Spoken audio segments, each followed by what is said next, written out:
Hello, everyone. Thank you for attending our webcast tonight. Welcome to the Landmark College webcast about our summer program options for high school and college students. My name is Mark DiPietro. I'm the Vice President for Marketing and Communications at Landmark College. And you're going to hear from several people tonight about all the options we have during the summer. And you can ask us questions at any time by using the Q&A box. We're going to save time at the end of the presentation for questions. So without any further ado, I'm going to turn it over to Carroll, Pare, who is the Senior Director for Short-Term Programs at Landmark College. Thank you, Mark, and thank you all for joining us this evening. My name is Carroll Pare. I am the Senior Director for Short-Term Programs, and we're excited to have you join us and share everything we can in this time about each of our summer programs. But more importantly, we want to hear from you and answer all the questions that you have. Joining me is Michael Luciani, the Vice President for Student Affairs, as well as Andy Donahue, our Director of Social Pragmatic Programming. We also have each of the program directors who will provide an overview of their program. And then again, we're going to turn it over to you to make sure we get all of your questions answered. So without further delay, we're going to start with Peg Alden, the director of our 5-day online boot camp. Peg? Great. Thanks, Carol. Peg Alden here. During the academic year, I'm a professor at Landmark. I teach mostly anthropology and some other liberal studies classes. But in the summer, I have the pleasure of running the week-long online boot camp for students. And it's a blast. We did it last summer for the first time because of COVID, and it just was such a great program that we decided to keep it going, even though we were going to start having students on campus for other summer programs. So this program, this 1-week online program, is designed for students who are beginning or continuing their college experience. And it's really meant to help students who want to be more prepared and confident about going into the semester in front of them. It's focused a lot on meeting and learning from other college students who struggle with similar learning issues, and giving them, those students are students who have been very successful. So we do a lot of peer work there, where we get to match up you or your student with students with similar issues who are having a high rate of success in college, so that they can share ideas with each other. We look at strategies for traditional academic skills, like reading and writing, note-taking, things like that. But we also focus on strategies for executive functioning. We focus a lot on online learning and what the challenges are going into that form of modality of education. We look at the balance of personal and academic life. A couple things about this program is it has a pre and post program individual consultation with me. I meet students beforehand, and then after we spend the week together, I meet with them again individually afterwards to kind of go over the plan and help them actualize what it is they've learned during the week. We have daily face-to-face online sessions, and then we also have some work that students are doing independently online. So we know that online learning isn't necessarily the best modality for students, but we try to make it entertaining and engaging and multimodal. We have tons of panels with other students. We have podcast walks where students are listening to podcasts and while they're out taking a stroll in order to learn a new piece of information about learning differences. We use graphic arts and other ways to try to make the learning online fun. Let's see, what else do I want to say? Well, I'll be open to any questions that you have, and I'll turn the mic over now to Meg Baronian, who's running the Bridge program. Hi, everybody. My name is Meg Baronian. I'm the director of the Summer Bridge program. I'm also an associate professor on the in core education on the writing faculty. So I want to tell you a little bit about the Summer Bridge program. It's a 5-week program that runs from July 11th through August 14th. We're asking for students to arrive a week in advance for a welcome week to ensure COVID safety. The program is designed for students who have been out of high school for a semester or more and have attended another college and who would like to attend Landmark in order to develop skills and strategies that will make them more successful academically.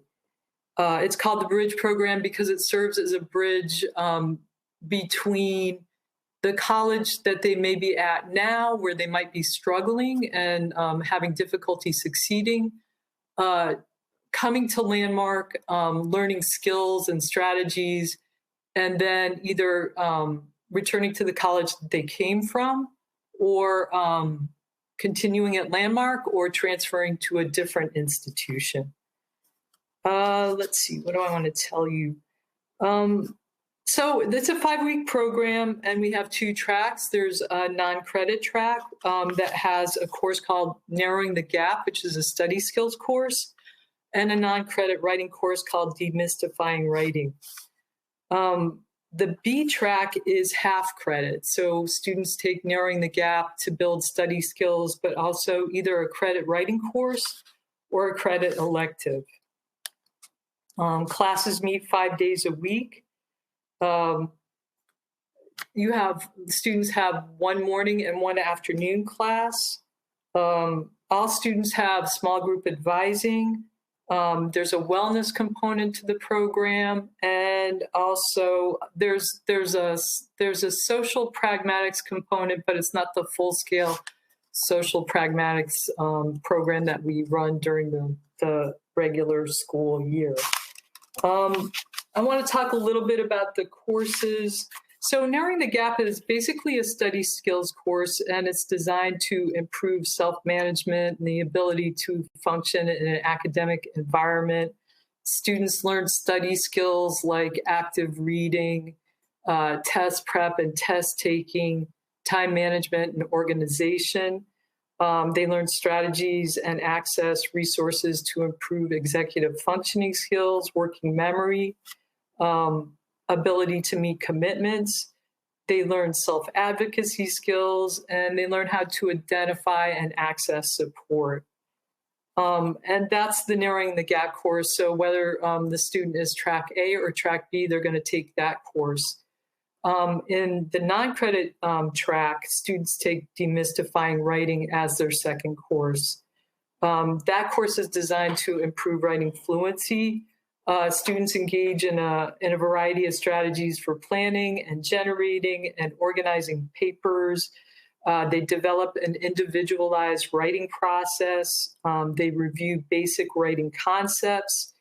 They're producing writing short essays, but writing in other genres too, journal writing just to increase fluency. And that's Demystifying Writing, non-credit writing.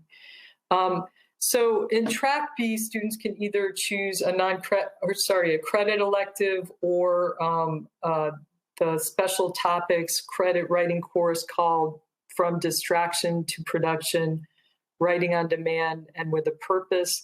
This is for students who have trouble with written output, for whom, executive functioning really sort of interferes with writing tasks. It's really designed to help them develop an approach to writing effectively, to manage written output, and understand it as a process that involves like initiating and focusing and producing and sustaining the writing task, which is really challenging. To execute all stages of the writing process, identifying personal strengths and difficulties, In this course, they're going to produce a number of essays in a variety of rhetorical patterns. If a student chooses not to take the credit writing course, they also have options for credit electives that are part of the regular 5-week college summer program. And this summer, we're offering Introduction to Communications, a special topics course called The Science of Wellness, special topics, TV and video production, Digital Photography 1, and Religion and Popular Culture. 2 of those courses are at the 3000 level, so they would require prerequisites. So some may not be open to all students. The phys ed courses that we're running this summer are Gentle Flow Yoga and Hiking. The program also has activities for students at night. Options for social pragmatics would sort of be, and for wellness would be sort of interspersed in those activities. And I think that's pretty much the basics of the summer bridge program. And I'm going to turn you over to Alicia Beth, who's the director of Summer College Readiness. Thanks, Meg. So I'm Alicia Beth. During the school year, I'm an assistant professor of education at Landmark, and I am directing the Summer College Readiness program. That program is geared toward high school seniors who have been accepted to a college other than Landmark for fall. It's a 2-week program. Dates are July 18th to 31st. But like the bridge program, we'll have a week, a welcome week before that, July 9th through 17th. So a variety of activities planned for that, and then also to make sure everybody's safe with COVID. The focus of the readiness program is on a few different things. One is having students really think about their strengths and weaknesses and how to articulate those. So a strong self-awareness and self-advocacy component. We also have them think about the supports and accommodations that they need and that are available to them on college campuses, and then how to access those. And then, of course, a major component of it is just the experience of living on a college campus. And then kind of an introduction to college level rigor in terms of academic courses. So I'll tell you about the courses, and then I'll tell you about the kind of the daily schedule. So the courses are, we have one lecture style course because a lot of students will encounter that on other college campuses. So lecture style course that all students take together. So about 30 students together in a lecture hall type format to get that kind of experience that's common in a lot of larger college campuses. And then the other 2 courses, there's a reading and study skills course that is will be broken up into smaller groups. So students will take each of the reading and study skills, and then there's a college writing course in a smaller group kind of setting. The reading and study skills course is close to our perspectives and learning course at Landmark, in that we integrate a lot of kind of traditional skills in terms of active reading and note taking, and then self-advocacy. So what are the things that you need? What are the things that help you to be successful? And then how do you go about getting those on a college campus? And then the college writing course is geared at having students understand what are the specific expectations at the college level in terms of writing. In terms of the kind of basic structure of the day, students begin with breakfast, and then they all attend the core lecture course. So that's the literature course all together. Courses are 5 days a week, an hour apiece. So after the core lecture course, they will break into their 3 different sections of about 9 or 10 students apiece for either the reading and study skills course or the writing course, or we also have small group advising. As Meg said, we have that component as well. So small group advising focused on, what are the resources available on college campuses, how to access those, what are your needs in terms of articulating what you need. And then also we are putting together a series of workshops to introduce students to things like, library use. What can you get from a library? How do you get those things? How can they help you in terms of academic life? And then things like source credibility. How do you tell that a source is credible? How do you cite sources appropriately? Educational technology. So we're putting together sort of a series of workshops on those different kinds of topics, in addition to the small group advising. So students will take this core lecture course together and then break into smaller groups and have each of those courses during the day. So reading and study skills, writing, and then either advising or a workshop type format. And I think that is it. I'm going to turn you back over to Meg, who will talk about the high school program. Hi, I'm also talking about the summer high school program because Liza Burns, the director, was unavoidably detained. I've worked in the summer high school program many times, and I was assistant director a few years ago. So the Landmark College Summer High School program, it's a 3-week program that runs from Sunday, July 11th to Saturday, July 31st. And we are asking students to arrive a week prior for Welcome Week for COVID safety. But there'll be many activities designed to keep students engaged, and it's an opportunity for students to really get to know each other. So it should be a really positive experience. The program is designed for rising juniors and seniors who have diagnosed LDs or learning challenges in high school. There are 2 tracks to this program too. There's the traditional track to which all students can apply, and there's the social pragmatics track designed for students on the spectrum, which has additional supports built in living and in academics. So all students are enrolled in 3 classes that meet Monday through Friday. All students take a study skills course, a writing course, and an elective.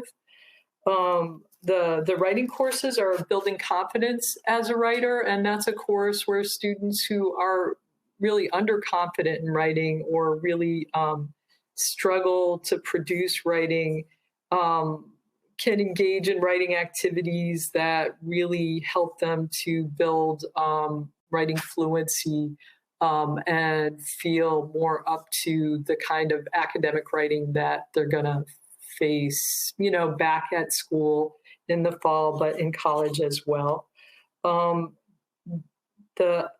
Another writing offering is the effective essay. And there's also a class in research writing. So students get to choose which reading option they want to take, and then an elective in addition. And I'm not sure what the electives are this summer, but in past summers, things like digital photography, art courses, maybe a creative writing course. I'm not sure what it is this summer, but lots of really interesting electives to choose from.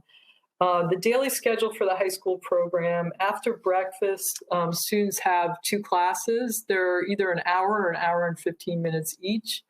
And then they take lunch. After lunch, they return and take a 3rd class or their 3rd class. After classes, there are activities. There are activities every day. Students can opt for certain activities and other activities, I believe, students sort of rotate through. There's dinner, and then there's a hall meeting. And after that, there's academic prep. So students can work on the homework assignments that they get in their rooms, or they can go to the lower campus and work in academic prep and have support completing assignments. It's a really fun program. Students are busy, from the minute they get up until the minute they go to bed, and they do all kinds of really fun activities. Students really enjoy this program, and we have many students that come to Landmark after who really sort of had a great foundational experience in the Landmark College Summer Program. So I'm going to pass it on here to Andy Donahue, who's our Director of Social Pragmatics, and he's going to talk a little bit about that because that's one of the possibilities for the summer high school program. Okay, thank you, Meg. So hi, everyone. Welcome. I'm glad you joined us tonight. So I'm going to talk about the high school program Social Pragmatics track, and it's really designed, especially for students who struggle with social interactions and making friends. And there can be a number of reasons why that happens. Sometimes it's just students haven't had the opportunity, they haven't had the chance to practice. Some things might not come naturally. But for whatever reason, this is an area where they'd like to work on things. And I think, for all of you who are raising adolescents, I think something that they all have in common is that friendships are very, very important. And for an adolescent who struggles with making friends, it can be even more challenging. So we've designed our program. I think the entire high school program works on addressing that, but the Social Pragmatic track has 3 additional components which provide some extra support. First of all, before that, the program isn't a separate standalone program. There are additional supports, but all of the students participate in the same activities. 2 of the 3 classes are the same. They're going to be having lunch and going out on any of the activities and mingling with everyone on campus, because every student has what they all have in common is they're all are neurodiverse in some way, and they've struggled in certain ways. So there's the real opportunity to develop community.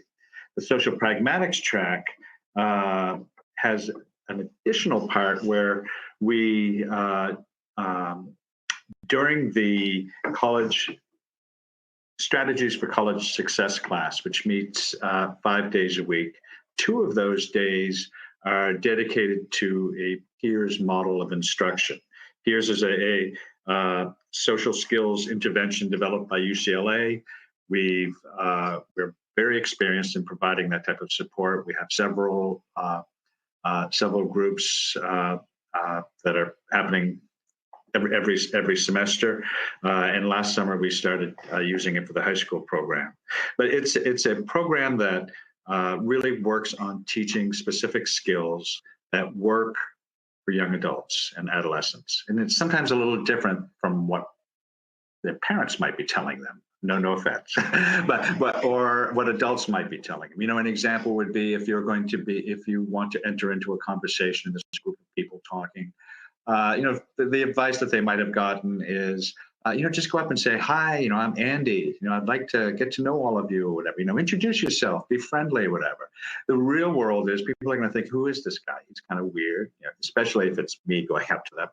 But for a student, that doesn't really work. And what does work is really following some very specific steps, observe the group, kind of figure out what it is they're talking about. Maybe have a prop, maybe have a phone in your hand or your lunch tray or something that makes you not appear so awkward just going and standing in front of them.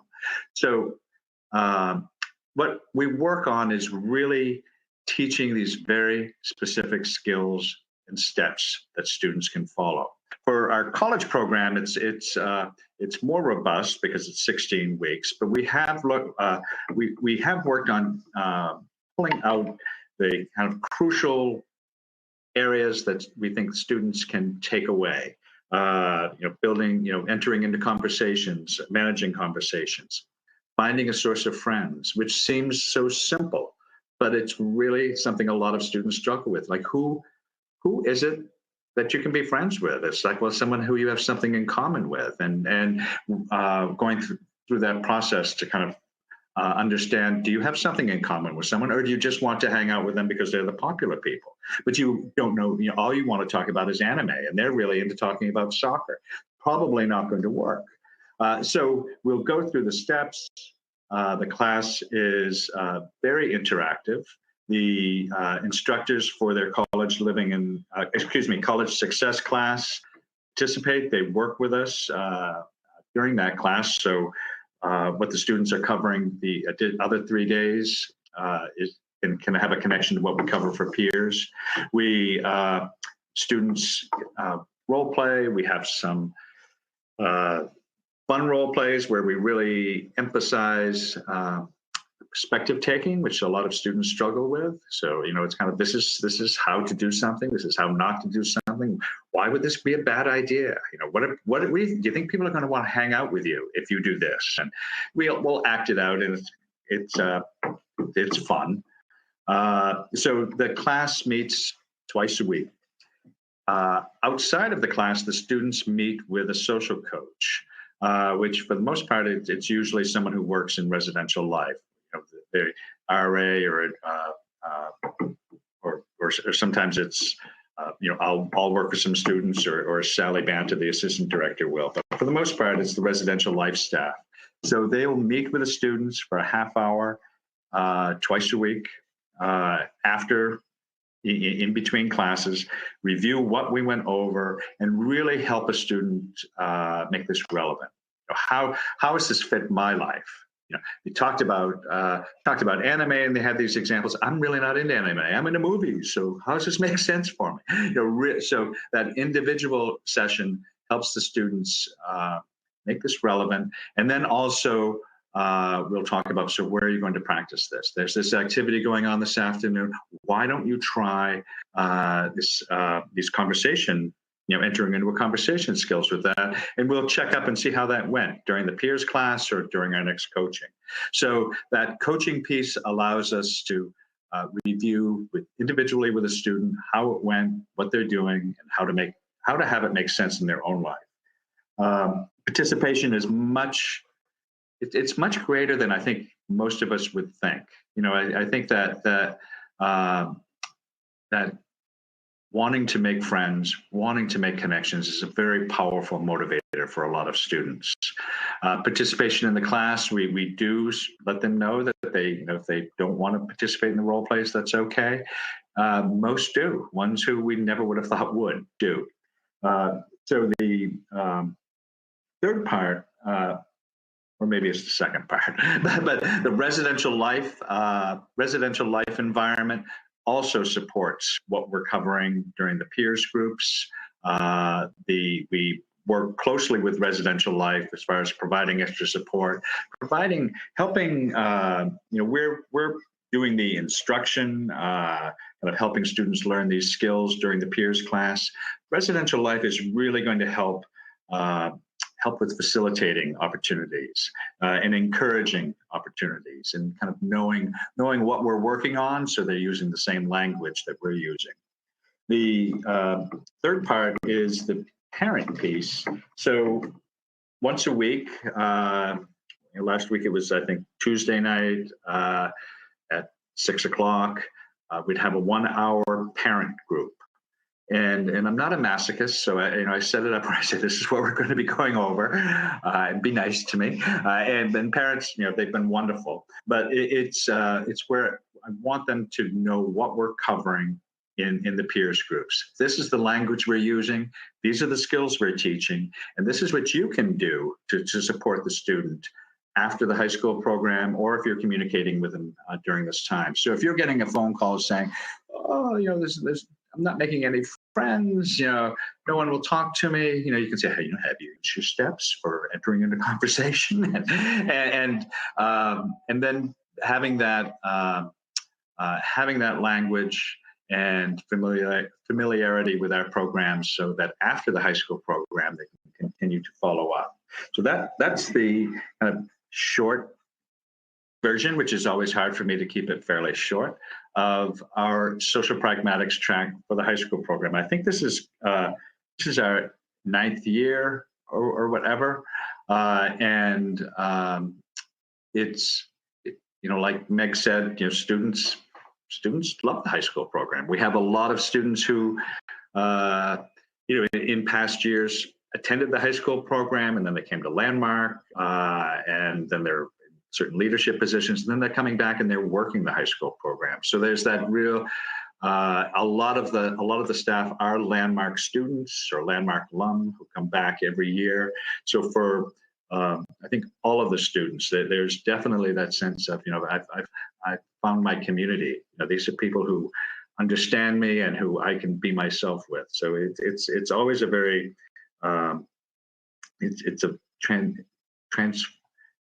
students transform a lot. I know there's another word for it. But thank you very much, and look forward to meeting any of you this summer. And, thanks, Andy. I guess Mark DiPietro. Yeah, thank you, Andy. So we do have some questions coming in, and a reminder for anyone who's watching on platform Q, there's a Q&A box where you can type your questions. And if you're watching on Facebook, just post it in the comment section, and we will ask the questions in the order they come in. So first question, one of our viewers on Facebook wants to know if all of these programs will be live and in-person classes. And I think the answer is yes to everything except the online boot camp, but I'll let someone else talk about that. So Michael might want to jump in, but yes, we are planning on having all of the programs face-to-face on campus this summer, with the exception of the online one. As was mentioned, we've added a week to each of the programs to allow for students to be tested into quarantine on campus prior to the start of classes. So the welcome week for the high school program and the summer bridge program begins, students need to arrive on July 2nd. And then for the summer readiness program, they need to arrive on July 9th. Yeah, so. Great. Michael, did you want to jump in with anything about Welcome Week? Sure. So as Carroll answered, we're planning face-to-face programs. We're very excited about it.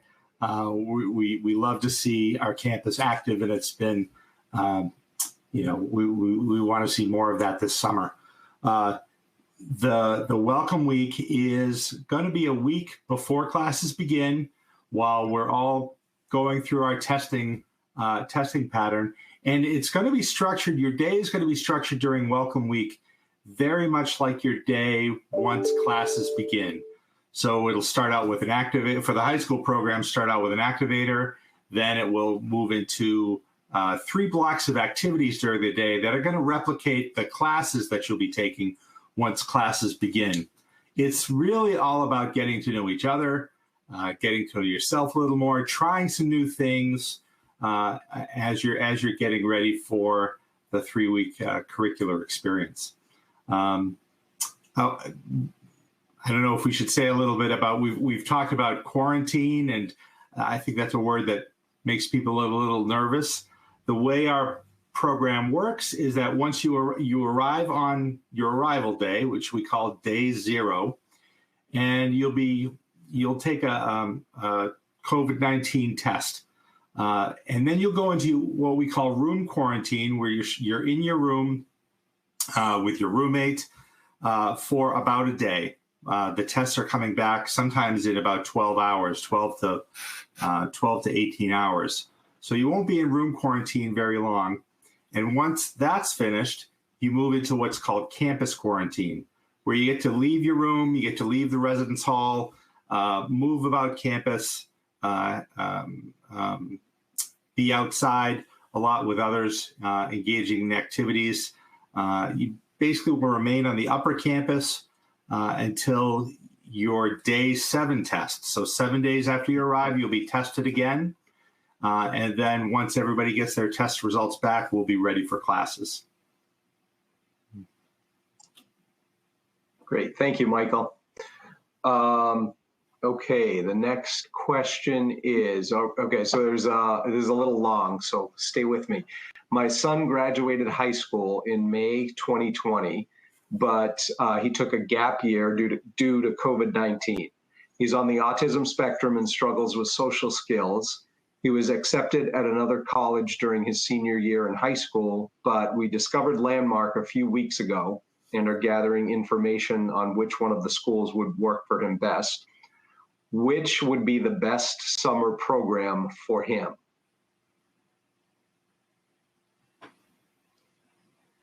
So So academically, and then I'll turn it over to you, Andy, to talk about the social skills part. So this is a little bit tricky with students in the gap year. They might do perfectly fine in the summer readiness program, especially if they're planning to go to college in the fall. We have considered students that take a gap year for the high school program, but we really want to be sure that we want to look at the student's profile and make sure that we're recommending the best program to help them move forward in terms of the academics. And I'll let Andy speak to the different supports in those two programs around the social skills. Okay, thank you, Carol. I think one thing is Vermont in the summer is beautiful. You know, it's really hard to beat. But I think the opportunity to,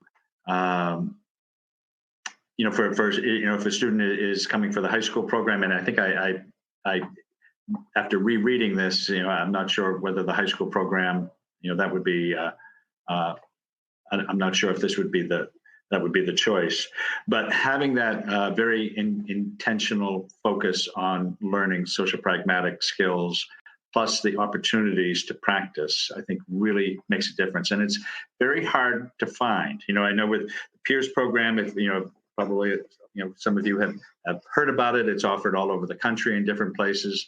And one of the areas that they struggle with really is finding that community and that source of friends. And that happens at Landmark. There are those opportunities to socialize. So of course, I'm a little biased, and I think I know the answer to which one's the best program, but I won't say that. But I think having these social pragmatic opportunities and that opportunity to be part of this pretty remarkable community, I think really stands out as a difference. And the weather.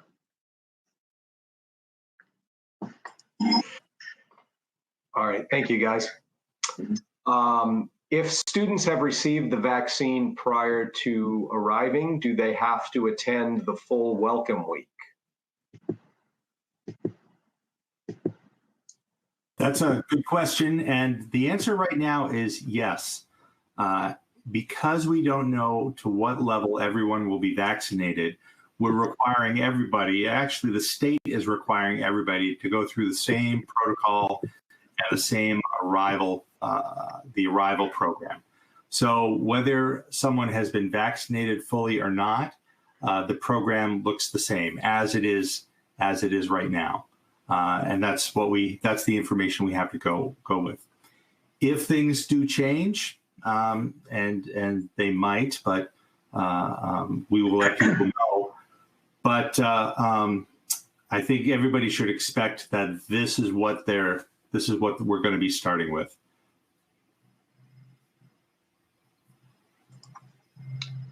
Thanks, Michael. Next question is, where do our high school program students come from? I think the answer is everywhere, but go ahead. That is the answer. They do come from all over the U.S., and we actually have some applications coming in from Canada this summer. I mean, primarily they come from states on the East Coast, but we do also have a large population of students from California, Washington State, Arizona. We're seeing a lot from Illinois and Colorado right now as well, and it varies year to year, but yes, in general, they come from everywhere. And also related to the high school program, how many students are generally in the high school program? And can you give a little more information about the activities that are offered beyond classrooms?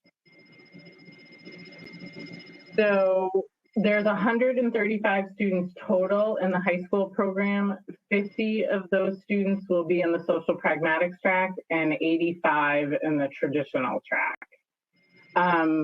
The activities in the afternoon and on the weekends are still very much in the planning stages as we follow the social distancing guidelines.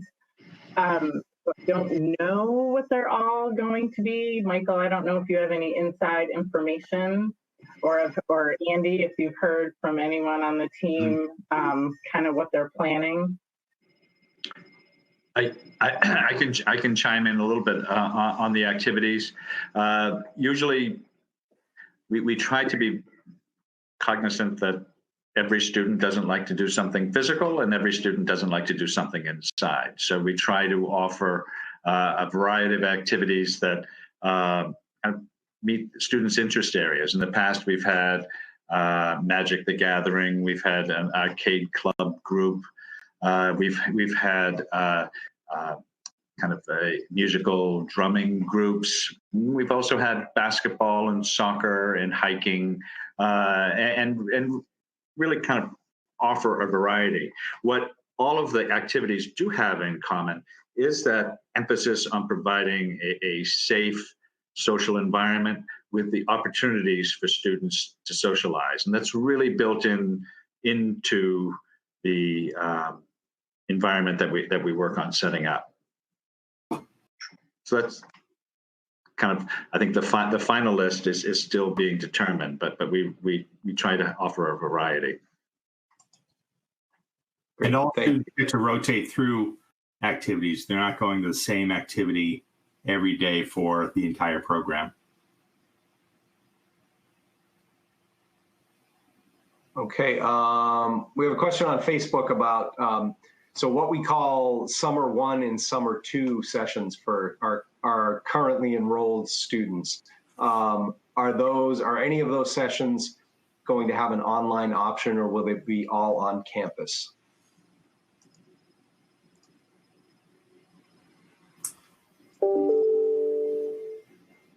So the Summer 1 and Summer 2 for our students will also be on campus.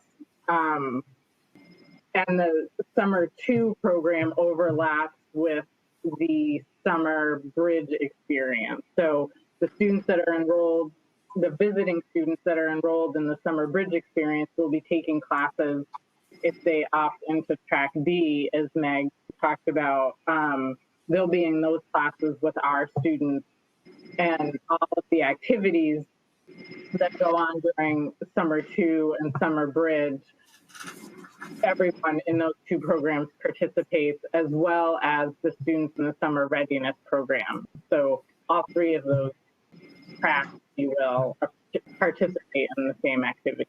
Michael, I don't know if there's anything else you know about Summer 1 and 2.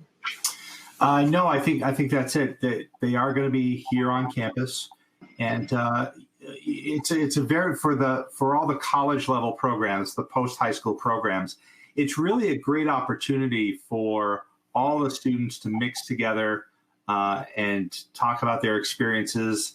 For some, they've been in college for a little while. For others, they're just getting ready to go off to college. So it's really a wonderful community for everybody to be in, to talk about what things are like and what everybody's hopeful for.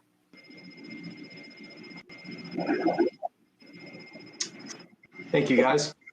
I don't know if anyone on this panel can answer this question, but if not, we'll find an answer for you. But does anyone know if a parent can use funds from their student's 529 plan to toward the summer programs? So we have had families that have been able to do that. It's really up to the 529 funding organization whether or not they will provide the funding. We have often been not often, but we sometimes are asked to provide a little more information about the program to help that organization decide whether or not they will fund it. And we're happy to provide that. But in just short, yeah, some families have been able to use 529 funding. And would that be should that be a email to financial aid or through their own 529? They should check with their 529 plan, and if they need more information about the program, they can reach out to me and I can provide that for them. Got it. Okay. So next question is, my son is a rising senior and he has a 504 plan at school, but he attends all regular classes at his public arts school. He's a creative writing major. Should he consider the summer high school program or a different one?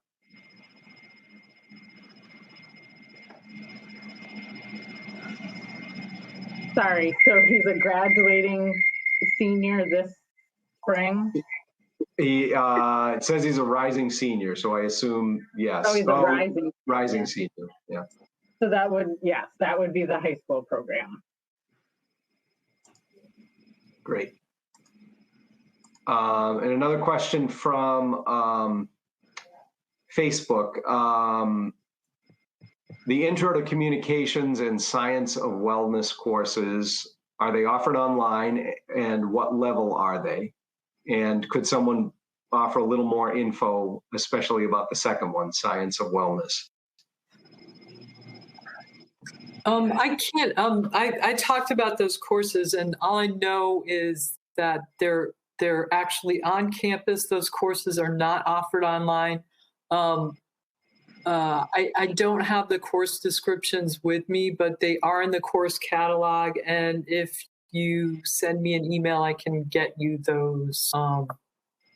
I can get you those course descriptions. I think both of those courses are 1,000 level, Science of Wellness.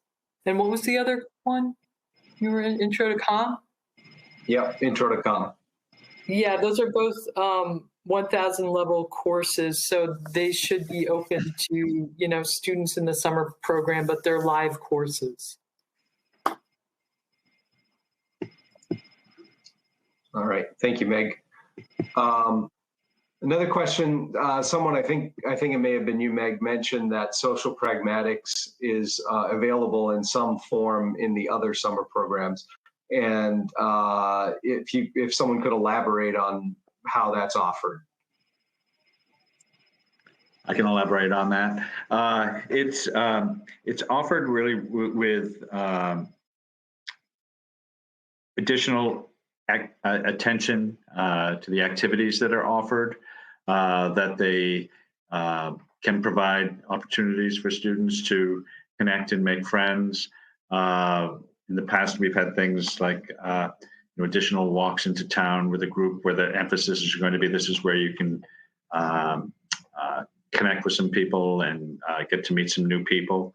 We're also available on campus to provide individual support if needed. So if a student wants to meet with me and is struggling in a certain area, then we can work with them individually to help them access the activities and opportunities on campus. Thank you, Andy. Mm-hmm. A question, I think, for Michael. If a student tests positive during the testing period in Welcome Week, what happens?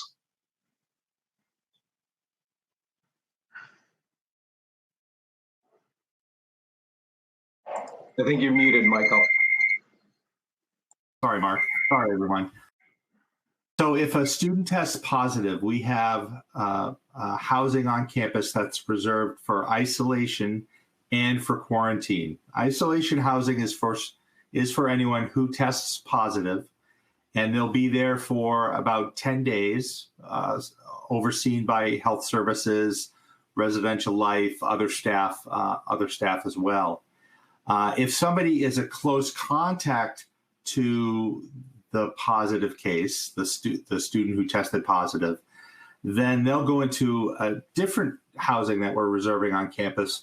That's called quarantine housing, where they would be for 7 days and then get tested out of that. Knock on wood, Landmark College has been very lucky. We have had no student positive cases for the last 4 or 5 weeks. So it's been a good semester.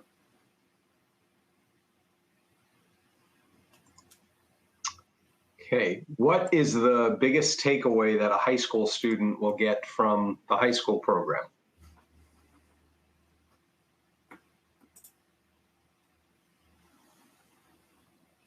I'm going to jump in and answer that. So I'm not directing the program this summer, but I've been involved in the program a lot. And you see students take away a variety of things. It depends on the student and really what they're working on. Students return to high school with stronger academic skills, with a better awareness of how to manage time and how to, stay organized. They often do a lot better in the year that they return to their high school, the junior or senior year. They make great friends in the high school program. They feel better prepared for college. They have an idea of what the college experience is going to be like because of the summer they spent at Landmark. They may return with more confidence and be more engaged. We've seen all those things happen, and be excited about going off to college and not as fearful maybe. So all of those things, I think. For the on the social part, and like I said earlier, it's very powerful. You really see students.